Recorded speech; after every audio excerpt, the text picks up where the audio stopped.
Hello everyone, welcome back to my channel. 3:53 पे मेरा ये आज का दिन शुरू हो चुका है। तो जिस तरीके से हम खाना खाते हैं, बाकी सब काम करते हैं, उसी तरीके से पढ़ना भी हमारे लिए सबसे ज़्यादा ज़रूरी होता है। और एज ए एस्पिरेंट हमारे लिए हमारा परमो धर्म बन जाता है कि हम पढ़ाई करें और डेली पढ़ाई करें। तो उसके लिए सबसे पहले मैंने लिया है ये ज्योग्राफ़ी वाला टॉपिक। और ज्योग्राफ़ी मैंने बता रही हूँ, नाथ पब्लिकेशन की जो बुक आती है, जो न्यू एडिशन है, उसमें ज्योग्राफ़ी और पॉलिटी की जो कंबाइंड बुक आती है, उसी से मैं कर रही हूँ। और मुझे ये काफ़ी अच्छी बुक लगी है। देखो, बुक कोई भी हो, लेकिन आपको पढ़ने में अच्छी लगती हो और आप प्रीवियस ईयर क्वेश्चंस कर पा रहे हैं, तो वो एक अच्छी बात है। तो आप वहाँ से कर सकते हो। तो उससे पहले मैंने क्या किया, जब ये मैंने पहला स्लॉट किया था, उसी से पहले थोड़ी देर मैंने अपने टेबल को अरेंज किया था कि जिस तरीके से पढ़ना हमारा परमो धर्म है, उसी तरीके से हम अपने स्टडी मटेरियल जो भी हमारे पास है, जो आपके आसपास की चीज़ें हैं, उनको साफ़ करना एज ए एस्पिरेंट और एज ए गृहिणी, हम दोनों का ही परमो धर्म है। तो उससे पहले मैंने अपने स्टडी टेबल को अच्छे से साफ़ किया है, ताकि साफ़ करने से एक होता है, आपके आसपास का एरिया थोड़ा साफ़ रहता है और आप अपने आप को थोड़ा सा कंसंट्रेट अच्छे से कर पाते हो।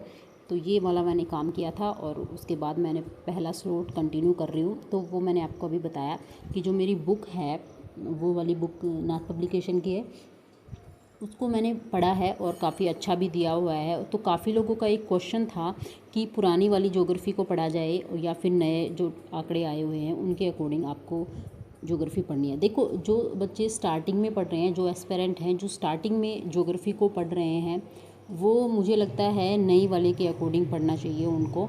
और नई वाली जब आप पढ़ोगे तो मुझे लगता है कि कहीं ना कहीं आप उस चीज़ को रिलेट कर पाओगे, तो उसमें मुझे प्रॉब्लम नहीं है। लेकिन जो क्वेश्चन आप अब की बार जितने भी आ रहे हैं, वो पुराने वाले से आ रहे हैं। जितने भी पेपर आज तक हुए हैं, वो सब के सब पुराने वाले से आए हैं। तो आपकी चॉइस है कि आप नया ना पढ़ना चाहते हो तो पुराना भी पढ़ सकते हो। लेकिन जो मेरी तरह जो एस्पिरेंट हैं, जो सेकंड या थर्ड बार अपनी प्रिपरेशन को कंटिन्यू रखना चाह रहे हैं, तो वो लोग क्या करेंगे, नई वाली भी पढ़ सकते हैं। जैसे मैं नई वाली को कंटिन्यू कर रही हूँ, तो जैसे आप नई वाली को पढ़ेंगे ना, तो आपके पीछे वाला डेटा जो है वो खुद ब खुद याद आ जाएगा। उससे आप कोरिलेट कर पाएंगे कि पहले ये था और अब ये थोड़ा नया आया है। तो उससे आपको एक प्रॉब्लम नहीं होगी कि पेपर जब आपका आएगा तो उसमें कभी ऐसा हो सकता है, अभी पेपर नहीं है 25 में, अगर पेपर हो रहा है 2025 में पेपर आ रहा है, और हो सकता है उस टाइम तक नया भी आ जाए।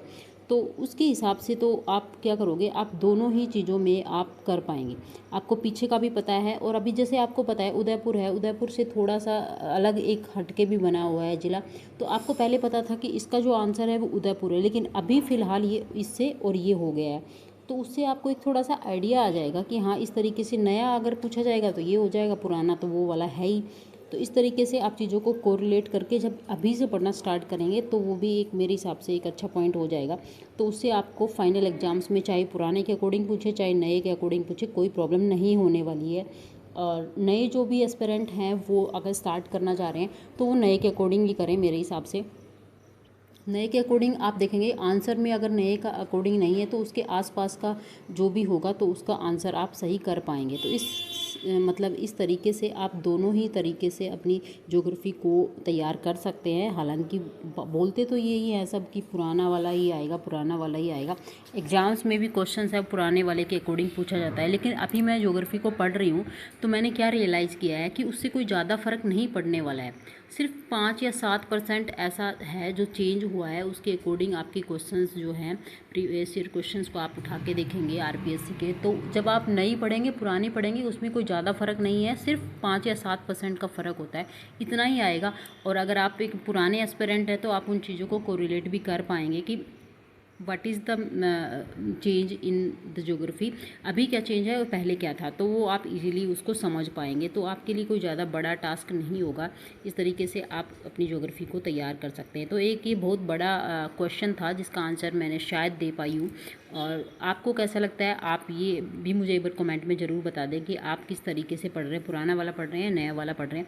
मैं अभी नया वाला पढ़ रही हूँ, और जैसे नया वाला पढ़ती हूँ तो मुझे पुराने वाला भी थोड़ा याद आता है कि हाँ, पुराने वाले में ये इसका आंसर था, अभी नया ये वाला आंसर है। ठीक है, आई थिंक ये वाला क्वेश्चन आपका सोल्व हो गया होगा।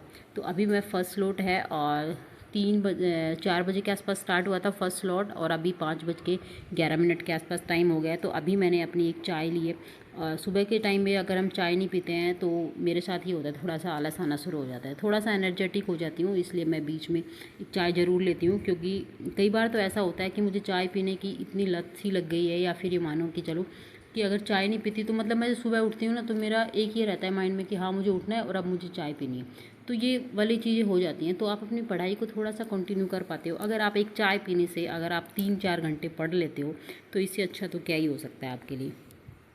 तो कुछ चीज़ें होती हैं जो एक आपको आदत ज़रूर होती है उन चीज़ों की, लेकिन वो आदतें आपको एक अच्छी डायरेक्शन में लेके जाती हैं। ठीक है, तो अब जब भी आपको थोड़ा सा ये रहे कि आप थोड़ा सा डिमोटिवेट हो जाए, थोड़े से अगर आपको आलस आ जाए पढ़ते टाइम, जैसे अभी मैं 4 बजे पढ़ाई शुरू की थी, अभी 5 साढ़े 5 के बजे 1.5 घंटा मुझे हो गया पढ़ते टाइम, तो मुझे थोड़ा सा ऐसा लग रहा है कि अब मुझे थोड़ा सा ब्रेक की ज़रूरत है। तो ब्रेक के लिए मैं थोड़ा सा एक बार बाहर घूम के आऊँ। बाहर घूमने में भी आप सुबह सुबह ज़्यादा नहीं घूम सकते, तो उसके लिए बेस्ट ऑप्शन है आपके पास कोई भी एक बुक हो, जो मोटिवेशनल बुक हो, जो आपके मोरल को थोड़ा हाई करे, या फिर आपको मोटिवेट करे, या फिर कोई भी आपकी बुक हो जो आपको अच्छी लगे, तो वो आप एक बुक पढ़ सकते हो। तो मेरे पास ऐसी काफ़ी बुक्स हैं जो मैं अपने बीच में जब भी कभी डिमोटिवेट होती हूँ, या फिर मुझे अपना थोड़ा सा अपनी बुक से डिस्ट्रैक्शन चाहिए होता है, तो मैं उस बुक को लेती हूँ और उसके 2 या 3 पेज पढ़ लेती हूँ, तो मैं अपने आप में थोड़ा सा मोटिवेट फील करती हूँ, थोड़ा सा डिस्ट्रैक्शन भी हो जाता है पढ़ाई से। और उस तरीके से मैंने आपको बताया कि थोड़ा पढ़ाई में डिस्ट्रैक्शन भी ज़रूरी होता है, जिससे आप अपनी चीज़ों में कंसंट्रेशन ज़्यादा कर पाते हो। और जब कंसंट्रेशन ज़्यादा होती है तो वही है कि आप अच्छे से चीज़ों को कवर अप कर लेते हो। तो अभी मेरा वही चल रहा है, मैं थोड़ा सा बुक के 1-2 पेज रीड कर लेती हूँ, और वो मेरे लिए एक मोटिवेशन का ही काम करते हैं। तो मुझे अच्छा भी लगता है रीडिंग करना। रीडिंग का मतलब ये नहीं है कि मैं अपनी जो एग्ज़ाम्स की बुक हैं उनको रीड करना, हालांकि वो भी मेरा काम है, वो तो मेरा एक काम है और मेरा परमो धर्म भी है पढ़ना। क्योंकि जब तक हम अपना काम नहीं करेंगे, हम अपने आप को किस तरीके से सफलता की राह में ले जा सकते हैं। तो वही मैंने अपने 1-2 बुक पढ़ा है, और उससे मैं मोटिवेट अच्छा खासा हो जाती हूँ। दोबारा से वो होता है ना, जब आप डिमोटिवेट होते हो तो आप चीज़ों को बंद कर देते हो और बंद करके इधर उधर चले जाते हो, तो फिर उससे आपका 1-2 घंटे किस तरीके से चले जाते हैं ना, आपको पता ही नहीं चलता। तो वो एक गैप आ जाता है बहुत बड़ा। उस गैप को मेंटेन करने के लिए I read books, and I like reading books a lot, जिसको भी बोला जाता है। मुझे बुक्स पढ़ना बहुत अच्छा लगता है, और मैं अपनी इन बुक्स के जो स्टडीज़ की बुक हैं उनके अलावा भी बहुत सारी बुक्स को पढ़ती हूँ। वो मेरी एक हॉबी है। तो आपको मेरे पास ऐसी बहुत सारी किताबें मिलेंगी जिससे मैं अपने आप को मोटिवेट रखती हूँ। तो वो सब मैंने फ़र्स्ट स्लॉट में कंप्लीट किया है, यहाँ तक आपने देखा। उसके बाद मैंने सेकंड स्लॉट है, वो फर्स्ट वाला जो था वो हिस्ट्री से साथ, सेकंड वाला ज्योग्राफी है। और अभी जो शाम के टाइम है और आज जन्माष्टमी का भी दिन है, तो आज मैंने अपना जो थर्ड स्लॉट जो होता है केमिस्ट्री वाला वो नहीं किया है, क्योंकि मुझे लगता है उसको पढ़ने में थोड़ा सा टाइम है वो ज़्यादा लगने वाला है। और आज जन्माष्टमी में शाम को जन्माष्टमी की तैयारियां भी करनी होती है, तो मैंने ज़्यादा उस टाइम नहीं पढ़ा है। हाँ, लेकिन मैं अपने 2 सब्जेक्ट्स को मैंने कंप्लीट किया। तो मैंने क्या किया कि एक टेस्ट सीरीज़ है मेरे पास, तो जो टेक्स्ट बुक से आती है, तो आप लोगों को भी अगर ज्योग्राफी के या हिस्ट्री, राजस्थान हिस्ट्री, ज्योग्राफी, जो भी आपके क्वेश्चंस आपको लगे कि हाँ मुझे थोड़ा सा प्रैक्टिस करनी है क्वेश्चन की, तो आप वहाँ से कर सकते हो।